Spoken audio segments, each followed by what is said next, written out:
बिस्मिल्लाहिर्रहमानिर्रहीम। अस्सलाम वालेकुम। मैं हूं असद अरशद। आप मेरा फेसबुक और यूट्यूब चैनल देख रहे हैं। उम्मीद करता हूं आप सब खैरियत से होंगे।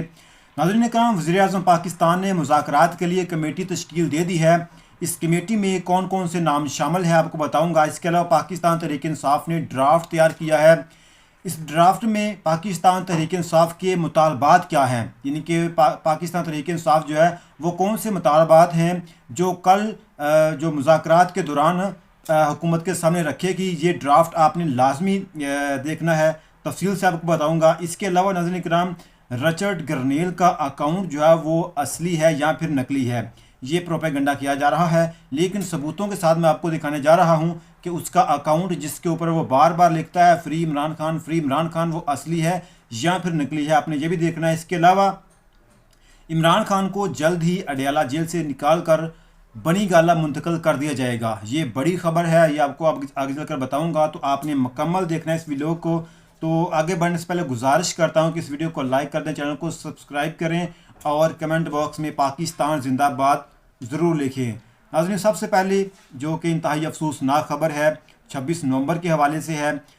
26 नवंबर को डी चौक में गोली लगने से शदीद ज़ख्मी होने वाला कारकुन, पाकिस्तान तहरीक इंसाफ का कारकुन मलक अदरीस वफात पा गया। मलक अदरीस का तल्लक अटक डरनाल से था। एक तो उन्हें गोली मारी गई और दूसरा फिर हालात इस तरह के कर दिए गए कि वो अपने इलाज के लिए भी छुपते फिर रहे थे, यानी कि वो उनको इलाज भी नहीं करवाने दिया गया। वो छुप रहे थे कि कहीं मुझे गिरफ़्तार करके या किसी जो जुल्म बर्बरियत हो रही है कहीं मैं भी इसमें शामिल ना हो जाऊं, तो वो ज़ख्मों की ताब न लाते हुए आज जो है वो दम तोड़ गया है। इसके अलावा 190 मिलियन पाउंड केस का जो फैसला सुनाना था पीर वाले दिन, ये खबर भी आई है कि पाकिस्तान तहरीक इंसाफ के बानी इमरान खान और उनकी अहलिया बुशरा बीबी के खिलाफ 190 मिलियन पाउंड रेफरेंस का फैसला कल नहीं सुनाया जाएगा।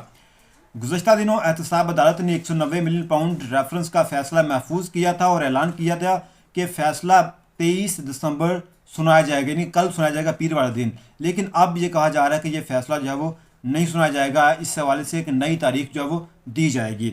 अब नाज़रीन कराम, जो मुज़ाकरात हैं इसके ऊपर बात करते हैं, जो कि सबसे अहम खबर है। वज़ीर-ए-आज़म शहबाज शरीफ ने स्पीकर कौमी असम्बली सरदार अयाज सादक की तजवीज़ पर हुकूमती इत्तेहाद के मेंबरान पर मुश्तमल मुज़ाकराती कमेटी तश्कील दे दी है। इस कमेटी में कौन कौन से नाम शामिल हैं वो भी आपके सामने रख देता हूँ। कमेटी में नायब वज़ीर-ए-आज़म इसाक डार, राना सनाउल्लाह, सेनेटर अरफान सदीकी शामिल हैं। राजा परवेज़ अशरफ, सैयद नवीद कमर, खालिद मकबूल सदीकी, अब्दुल अलीम खान और चौधरी सालुक हुसैन भी इस कमेटी में शामिल हैं। इनके वो मेंबरान हैं जो तहरीक इंसाफ के साथ मुज़ाकरात के लिए बैठेंगे। अब नाज़रीन कराम, जो सबसे अहम चीज़ वो है कि तहरीक इंसाफ का ड्राफ्ट क्या है, यानी कि तहरीक इंसाफ के मुतालबात क्या हैं।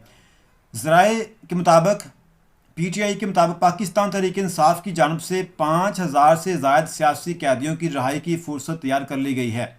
सियासी कैदियों की फुर्सत में बानी PTI इमरान खान का नाम सरे फुर्सत शामिल है, यानी कि सबसे पहला जो नाम है वो इमरान खान का है कि इन लोगों को जो है वो रिहा किया जाए, जिनको सियासी तौर पर कैद किया हुआ है इनको रिहा किया जाए।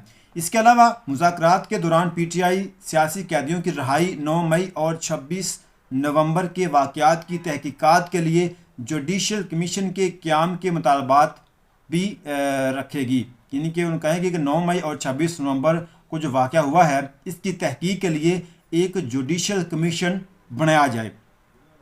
तैयार ड्राफ्ट के मुताबिक जुडिशल कमीशन सुप्रीम कोर्ट के, ये बड़ा अहम है कि तैयार ड्राफ्ट के मुताबिक जुडिशल कमीशन सुप्रीम कोर्ट के 3 इंतहाई सीनियर जजेस पर मुश्तमल होने का मुतालबा भी किया जाएगा, यानी कि आप ऐसी कमेटी तश्कील दें जो सुप्रीम कोर्ट ऑफ पाकिस्तान के 3 मोस्ट सीनियर तरीन जज हों। ये तहरीक इंसाफ के मुतालबात में शामिल है। इसके अलावा नाज़रीन इकराम, आगे चलते हैं कि शेख वकास अकरम का बयान आया है। जब वज़ीर-ए-आज़म ने कमेटी तश्कील दी तो उसके बाद ये बयान आया है। PTI के मरकज़ी सेक्रेटरी इतलात शेख वकास अकरम ने इस बात की तस्दीक की है कि हमने स्पीकर अयाज सादक की मुलाकात की दावत कबूल कर ली है, यानी कि मुज़ाकरात के लिए जो दावत दी गई है स्पीकर अयाज सादक की तरफ से वो हमने कबूल कर ली है।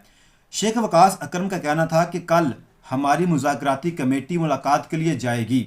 मुलाकात की पेशरफ्त से बानी पीटीआई इमरान खान को आगाह किया जाएगा। इनकी जब मुलाकात के बाद बानी पीटीआई को अडयाला जेल में जाकर उनको आगाह किया जाएगा जो भी मामला होंगे। इसके अलावा सिविल नाफरमानी के हवाले से उन्होंने कहा कि शेख वकास अकरम ने कहा कि सिविल नाफरमानी तहरीक मौखर या मनसूख करने का फैसला बानी पीटीआई करेंगे। उम्मीद है कि कल हुकूमती कमेटी संजीदगी का मुजाहरा करेगी। बानी पीटीआई मुस्तकबल की हिकमत अमली का तयन करेंगे। यानी कि इमरान खान के पास ये इख्तियारात हैं कि वो सिविल नाफरमानी की जो कॉल है उसको मौखर करते हैं या फिर ये कॉल जो है वो दी जाएगी। ये इमरान खान फैसला करेंगे। अब नाज़रीन इकराम, जो रचर्ड जो बार बार ट्विटर पर फ्री इमरान खान लिखते हैं और उनके बारे में पाकिस्तान के अंदर एक कैंपेन चल रही है कि रचर्ड का ये जो अकाउंट है, ट्विटर अकाउंट है, एक्स अकाउंट, वो फेक है।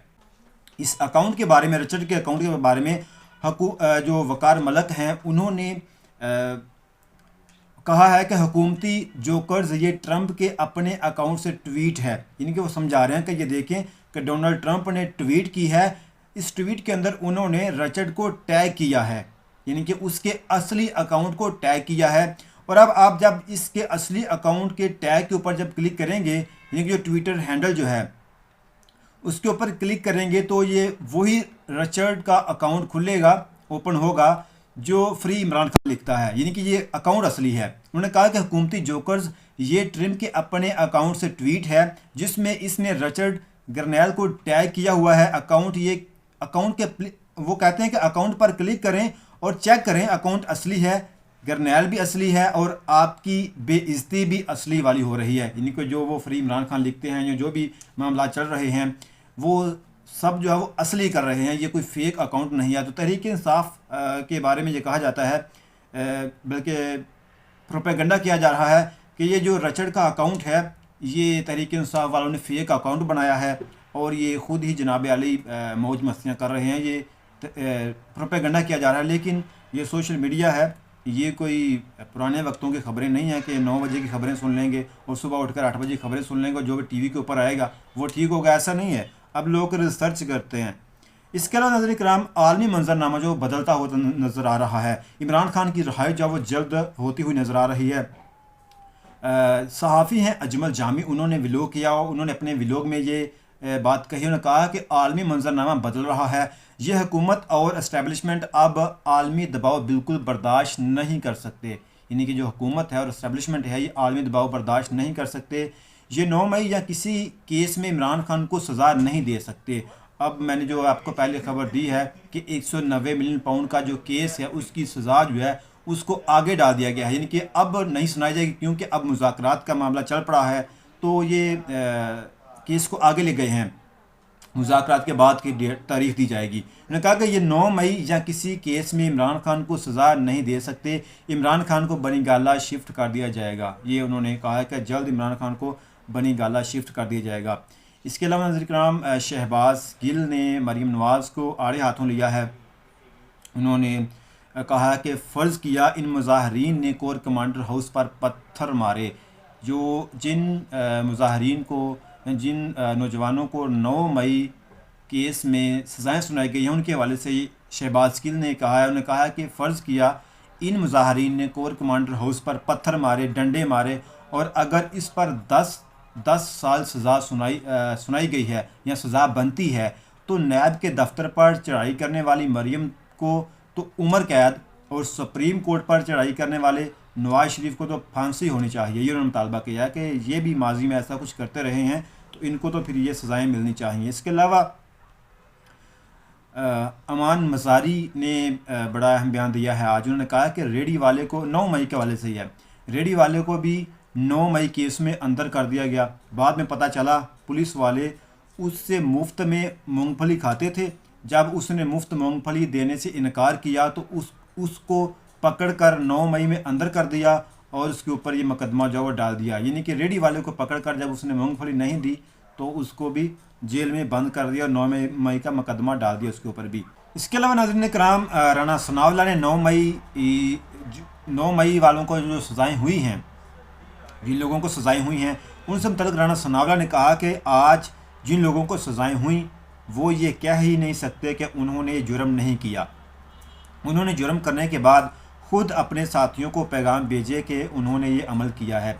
इस पर अब फवाद चौधरी ट्वीट करते हैं, बल्कि रीट्वीट करते हैं उनके इस पैगाम को। वो कहते हैं कि राना सनाउल्लाह साहब, अगर आप भी वही तरीका इस्तेमाल होता अगर आप पर भी वही तरीका इस्तेमाल होता जो इन लोगों के इतराफ़ी बयानात के लिए इस्तेमाल हुआ, तो आपने हीरोइन की बरामदगी भी तस्लीम करनी थी, बल्कि साथ कई टन चर्स का भी मान लेना था आपने। ऐसी बेईमाना प्रैक्टिस को नॉर्मलाइज ना करें, खुदा का खौफ दिल में होना चाहिए। उन्होंने कहा कि अगर जिस तरीके से इन 9 मई वालों से बयान लिया गया है, जिस तरह इनसे अतराफ़ी बयान लिए गए हैं, अगर राना सनाउल्लाह साहब आपसे भी ये अमल किया जाता तो आपने हीरोइन और चर्स जो है वो कबूल कर लेनी थी, ये उन्होंने कहा। इसके अलावा नाज़रीन किराम, सनम जावेद ने बयान दिया। उन्होंने 9 मई के हवाले से उन्होंने कहा कि अदालत के दरवाजे खिड़कियां तोड़कर एक साबिक़ वज़ीर-ए-आज़म को गैर कानूनी तौर पर गिरफ़्तार किया, उस तोड़ फोड़ की किसी को सज़ा हुई नहीं हुई। अदालत में लोगों को मारा, ज़ख्मी किया, वकीलों तक के सर फाड़ दिए गए, उस पर किसी को सज़ा हुई बिल्कुल भी नहीं हुई। एक 70 साल के आदमी को धक्के दिए गए, बदतमीज़ी की, इनकी तरबियत पर किसी ने सवाल किया बिल्कुल भी नहीं किया। ड्यूटी के नाम पर आम लोगों के घरों में घुसने, चोरियां करने, तोड़ फोड़ करने वालों को सज़ा हुई नहीं हुई। सारी सज़ाएं बस आम पाकिस्तानियों के लिए हैं। तो अब तक इतने, अपना ख्याल रखिएगा। मिलते हैं नेक्स्ट वीडियो में। पाकिस्तान जिंदाबाद।